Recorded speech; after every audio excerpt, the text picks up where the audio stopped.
আসসালামু আলাইকুম রহমতুল্লাহ। আমি মাহফুজুল ইসলাম। আশা করি সবাই ভালো আছেন। ভাই ও বন্ধুরা, আজকে খুব জরুরি একটা বিশেষ কথা বলতে আপনার সামনে আমি বসলাম। আচ্ছা ভাই, একবার চোখ বন্ধ করে খুব শান্তভাবে ভেবে দেখুন তো, গভীর রাত, চারদিকে খুব নিঃশব্দ, সবাই ঘুমের ভিতর। ঠিক সেই মুহূর্তে হঠাৎ আপনার পরিবারের খুব কাছের কারো শরীর মারাত্মক খারাপ হলো। আপনি ডাক্তার বলছে এখনই অনেক টাকা দরকার, তাই না হলে বড় বিপদ হতে পারে। ঠিক এই মুহূর্তে আপনি কার কথা ভাববেন? আপনার খুব কাছের বন্ধু, আপনার বড় কোনো আত্মীয়, নাকি আপনার প্রতিবেশী? আমরা অনেক সময় ভাবি যে আমাদের অনেক মানুষ আছে, বিপদে সবাই এগিয়ে আসবে, কিন্তু বাস্তব পৃথিবীটা বড় কঠিন ভাই। মাঝরাতে কারো কাছে টাকা চাওয়া মানে নিজের ছোট করা, নিজের আত্মসম্মান বিলিয়ে দেওয়া।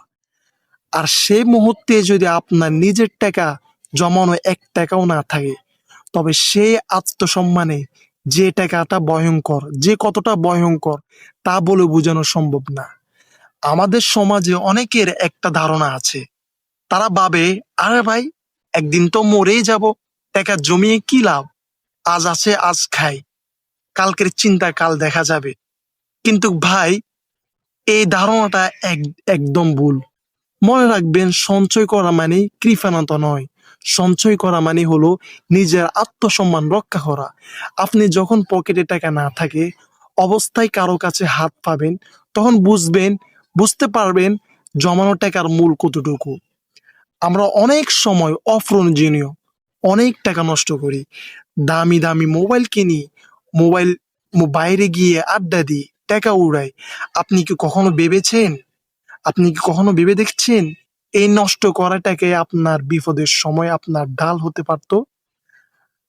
আপনার যদি একটা ব্যাংক অ্যাকাউন্ট থাকে, অথবা ঘরে একটা মাটির ব্যাংকও থাকে, সেখানে আপনি যদি প্রতিদিন মাত্র 10 থেকে 20 টাকা করে জমান, দেখবেন বছর শেষে সেই জমানো টাকায় আপনার বড় কোনো অপমান বা বিপদ থেকে আপনাকে ঢাল হয়ে বাঁচিয়ে দিচ্ছে।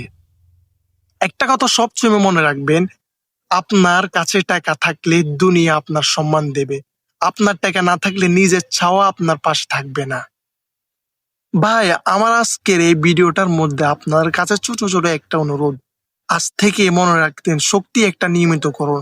অযথা আড্ডা বা অপ্রয়োজনীয় খরচগুলো এক পাশে সরিয়ে রাখুন। আর আমার ভিডিওটা যদি ভালো লাগে, সবগুলো শেয়ার করে দিবেন, আর আমার চ্যানেলকে সাবস্ক্রাইব করবেন আর ফলো করে দিবেন। আর সবার কাছে দোয়া চাই। আল্লাহ হাফেজ। অন্য এক ভিডিওতে আপনার সাথে দেখা হবে। ফুল ভিডিওটা বলতে পারি না।